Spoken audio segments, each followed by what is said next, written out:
Ahora vamos a pasar al apartado con más información de los céstodos y vamos a hablar sobre la cestodosis de los carnívoros, ¿de acuerdo?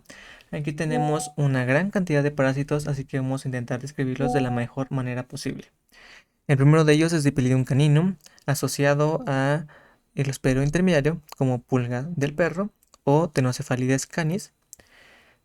Posteriormente tenemos la tenia hiatígena, donde el hospedero intermediario es el ovino, los cerdos y los bovinos. Posteriormente tenemos a Tenia pisciformis, donde el hospedero intermediario van a ser conejos y liebres domésticas. Posteriormente tenemos a Tenia ovis, donde el hospedero intermediario van a ser los ovinos y los caprinos. Posteriormente tenemos a Tenia multiceps multiceps, donde el hospedero intermediario va a ser un ovino. Tenemos a Tenia multiceps serialis, donde el hospedero intermediario va a ser una liebre o un conejo silvestre. Estos dos están asociados a una cenurosis. Posteriormente tenemos a Tenia hidatígera o Tenia teniaformis, asociado a los roedores como hospederos intermediarios. Tenemos después a Tenia solium, donde los hospederos intermediarios es el cerdo, el perro y el humano. Y tenemos Tenia saginata, donde el único hospedero intermediario va a ser la vaca. Y posteriormente tenemos a Echinococcus granulosus. Este tiene como hospederos intermediarios a una gran cantidad de especies. Entre ellas podemos destacar a los ovinos, a los bovinos, a los cerdos y a los humanos. ¿De acuerdo? La localización anatómica de los diferentes metacestodos en los hospederos intermediarios va a variar. ¿De acuerdo? En el caso de Dipilium caninum, pues se encuentra en el intestino de la pulga. En el caso de Tenia hidatígena, se encuentra en cerosas de la cavidad abdominal. Igualmente, en Tenia pisciforme se encuentra igual en cerosas de la cavidad abdominal. En el caso de Tenia ovis se encuentra únicamente en músculo esquelético y músculo estriado cardíaco. Posteriormente tenemos a Tenia multiceps. Aquí se encuentra como cenuro cerebral. Y en el caso de Tenia multiceps serialis tenemos una localización en tejido conjuntivo, es decir, el tejido que se encuentra en la unión de los músculos y da apariencia como si los conejos o las liebres silvestres fueran fisiculturistas. También tenemos a Teniaformis asociado al parénquima hepático de los roedores.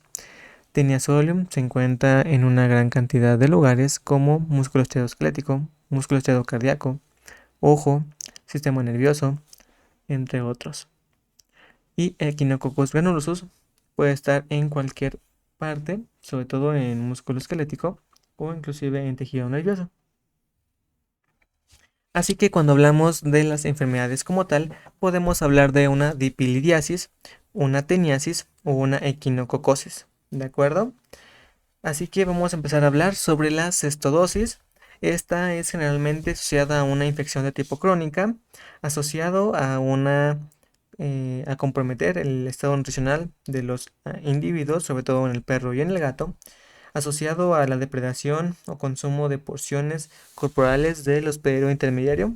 Aquí no me acuerdo si lo mencioné, si no lo he mencionado una vez, y es que los únicos hospederos definitivos de este tipo de cetodosis van a ser los perros, los gatos y los humanos. Los primeros 6, es decir, Dipilium caninum, Tenia hiatígena, Tenia pisciformis, Tenia ovis, Tenia multiceps y multiceps serialis, son tenias de perros y Dipilium también de perros. Y en el caso de Tenia hidatígera, es la única tenia de gatos. Y Tenia solium y Tenia saginata solamente es de humanos. ¿De acuerdo? Así que algunos aspectos ecológicos de los hospederos definitivos es que tenemos que es muy común. Está asociado también a una transmisión relativamente sencilla. Podemos asociarlo a un esquema de alimentación, pues algunos perros en el entorno rural son alimentados por vísceras de animales muertos y esto propicia la transmisión de este tipo de parasitosis. Además de que el único impacto que podemos llegar a tener es una merma en el estado nutricional. Sin embargo, en el caso de Taenia solium y los cenuros y los quistes hidatídicos, que es en el caso de Echinococcus granulosus, generan un daño a largo plazo en el hospedero intermediario. ¿De acuerdo? Punto que en el caso de Taenia solium y Taenia saginata veremos más adelante. Y algunos aspectos epidemiológicos de la metacestodosis es que son infecciones de tipo crónicas asociados o comúnmente asintomáticos, ya lo dijimos, no en el caso de Taenia solium, no en el caso de Echinococcus granulosus, ni en el caso de Taenia multiceps. Así que aquí podemos hacer énfasis en que la cenurosis provocada por Taenia multiceps es altamente mortal y los quistes hidatídicos están asociados o se pueden asimilar a un tumor que puede llegar a crecer 1 a 2 milímetros mensuales, que para un hospedero intermediario como el ovino no es de mucha relevancia, pues su tiempo de vida es muy corto. Sin embargo, en el caso de los humanos, pues nosotros vivimos 70, 80 años, 90 años, en donde el quiste hidatídico puede llegar a tener el tamaño inclusive de un melón, cosa que es sumamente impresionante. Además de que el comportamiento regular de este tipo de parasitosis pues es muchas veces invisible. Además de que la adquisición de fases infectantes de huevos puede ser relativamente sencilla por la contaminación de vehículos como agua, como alimento, como superficies, entre otros.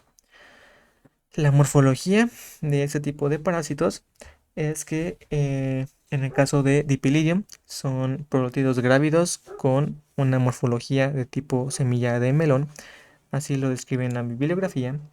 Y en el caso de Taenia se presenta con un escolex armado, con 2 anillos de ganchos y 4 ventosos. Y se puede decir que Taenia es el cestodo prototipo, pues en el caso de los proglótidos inmaduros se presentan más anchos que largos, los proglótidos maduros se presentan de forma cuadrada, mientras que los proglótidos grávidos se encuentran como más largos que anchos, además de que presentan un ovario bilobulado y un útero ramificado. Aquí vamos a hacer énfasis en los diferentes tipos de metacestodos. El cisticercoide va a ser una fase sólida, con vesículas, con un escólex imaginado, con membranas externas e internas y una laguna primitiva. Esto lo mencionamos en la parte de las generalidades, donde hacíamos énfasis en que la laguna primitiva era una parte del metacestodo que tiene una gran cantidad de nutrientes y es esencial para el crecimiento de este.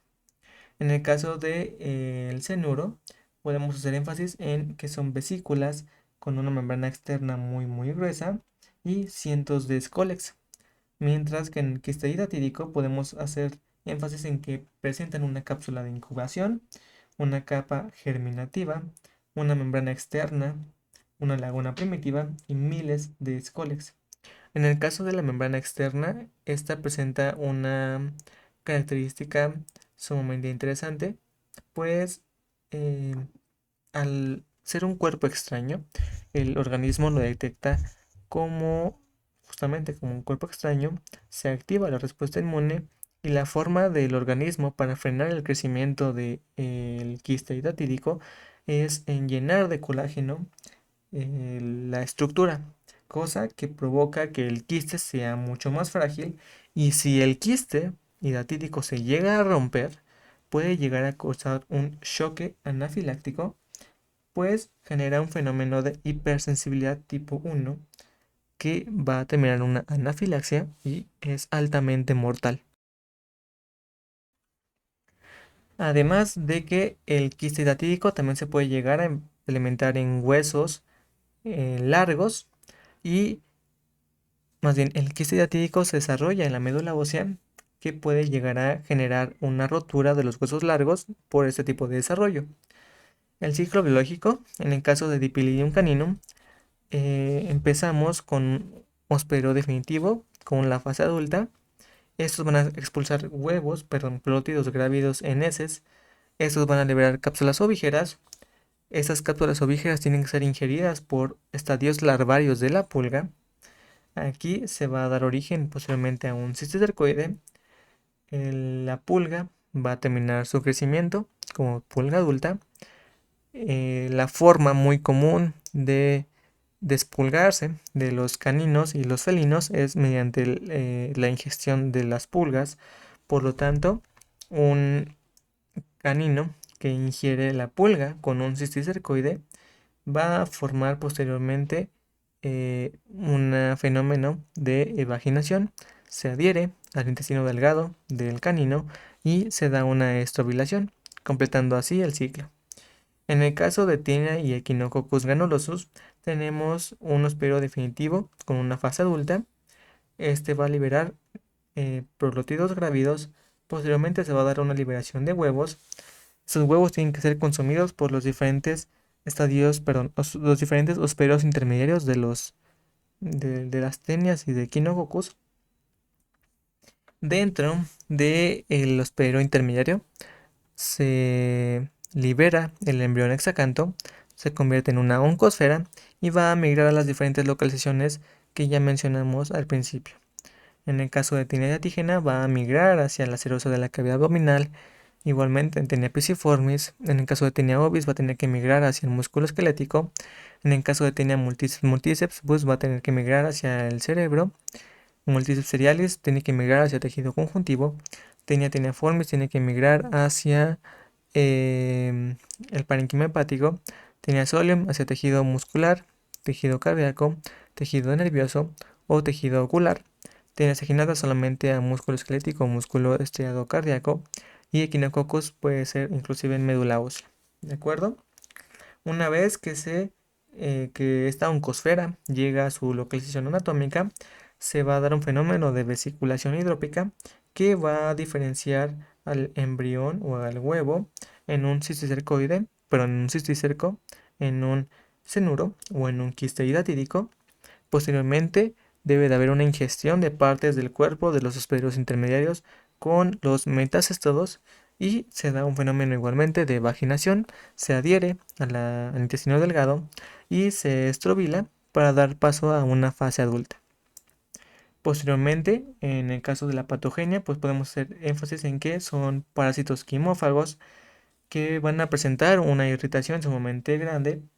Puede haber una toxicidad potencial, sobre todo en el caso de los quistes hidatídicos, y estar correlacionado al número de los gusanos. Eso lo mencionamos en el caso de las cestodosis de los rumiantes, pues entre más parásitos, menor va a ser el tamaño de estos.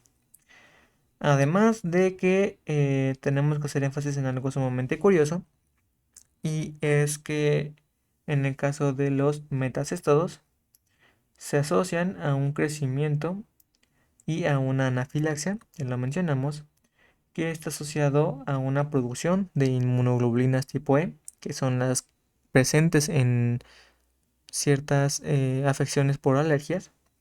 Esto va a dar una anafilaxia de tipo local que va a dar posiblemente lugar a una inflamación de tipo aguda o inflamación local. Además, estas inmunoglobulinas tipo E van a dar una rotura, la rotura del quiste va a dar una liberación de células cebadas y basófilos.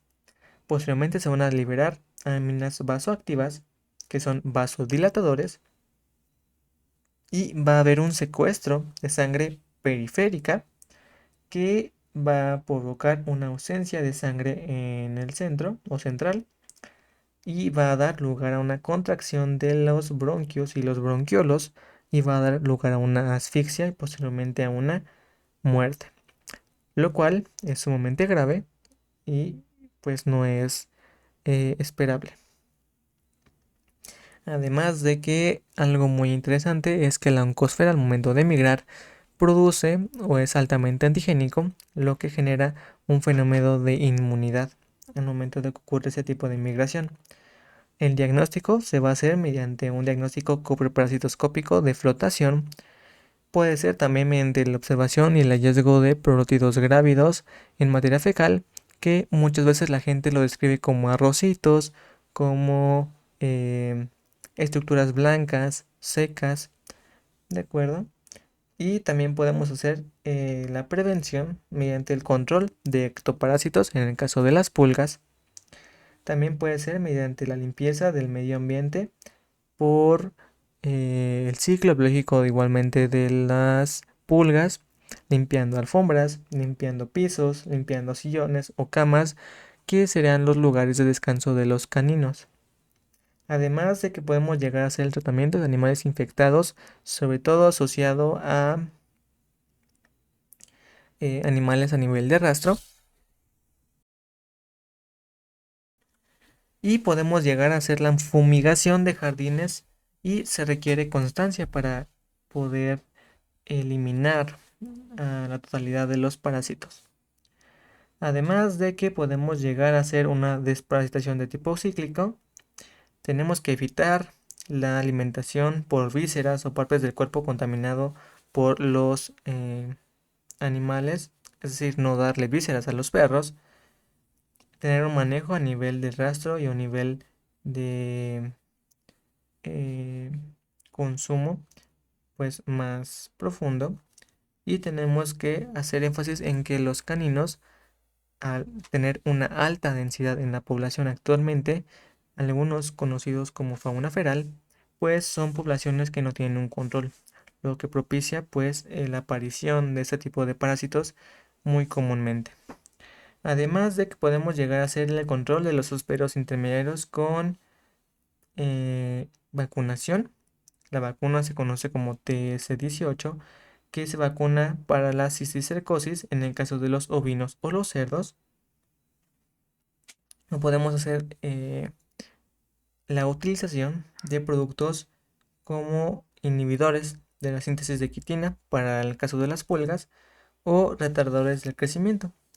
De cualquier forma, el manejo y la prevención de ese tipo de parásitos tienen que ser de manera integral, por lo tanto, es un tema muy complejo que requiere más de un video.